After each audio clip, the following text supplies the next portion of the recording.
Of the committee, thank you for the opportunity to speak with you today about the implementation of recent Water Resource Development Acts, execution of the Corps' Civil Works Program, and our ongoing flood fights across the nation. Again, my name is Major General Scott Spellmon. I'm the Corps' Deputy Commanding General for Civil Works and Emergency Operations. I would like to first acknowledge the widespread devastation and serious impacts this year's flooding is creating for many people across the country. The Assistant Secretary and I have witnessed these impacts firsthand during our many visits to the field.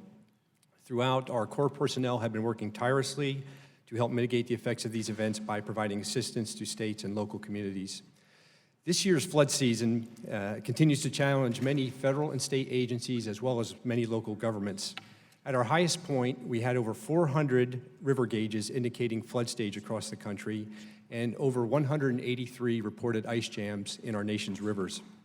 In the Ohio River Valley, this past fall and winter were the wettest on record in the past 124 years, and we have seen record reservoir levels in our Cumberland River projects.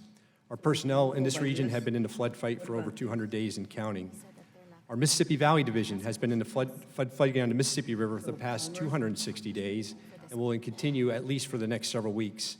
For the first time in its 88-year history, we opened the Bonnet Carry Spillway twice in one season, which has now been operating for 106 days. Within the Mississippi Yazoo backwater delta, record water levels have impacted thousands of acres of agricultural land as well as many communities. Upstream of St. Louis, the Mississippi reached its second highest stage ever recorded. And even this week, we are closely monitoring a low-pressure system in the Gulf of Mexico that may evolve and produce a surge, elevating the lower Mississippi River to 19 feet above sea level as early as this Friday. On the Missouri River, the flood event that began on March 13th was a combination of rainfall, warm temperatures, and rapid snowmelt, all on top of saturated and frozen soil.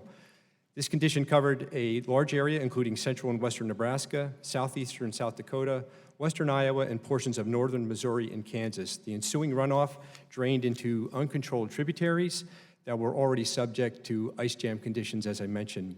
And this combination of events led to record discharges on a number of rivers where we reached major flood stage in less than 48 hours. This event is still ongoing as prolonged rainfall continues to bring river stages well out of bank from Omaha to the Missouri's confluence with the Mississippi just above St. Louis. On the Arkansas River, the flood event that began in May was also due to intense and prolonged rainfall, again on top of saturated soils that led to record stages and flows from Tulsa, Oklahoma to the river's confluence with the Mississippi. This event is also ongoing as well, and many of our reservoirs in this region have also established new pools of record. In many of these watersheds, our core dams and reservoirs have prevented even more significant flooding downstream of those projects, averting millions of dollars in additional property damage, as well as saving countless lives. Today, I want to assure the committee that our Corps' #1 priority in all of our operations remains life and public safety as we continue to address the many flooding challenges across the country. As of this morning, we have identified over 160 levee breaches that require repair, and we are working with states and non-federal sponsors to expedite that work. We also want to thank this committee and the Congress for the authorities and flexibilities it has provided the Corps to address these and many other challenges. These tools, accompanied with record levels of civil works appropriations for the Civil Works Program, are making a positive difference. You may have heard our Chief of Engineers speak to the ongoing efforts to revolutionize the way we do business as an enterprise. The authorities provided by this committee continue to enable his initiative.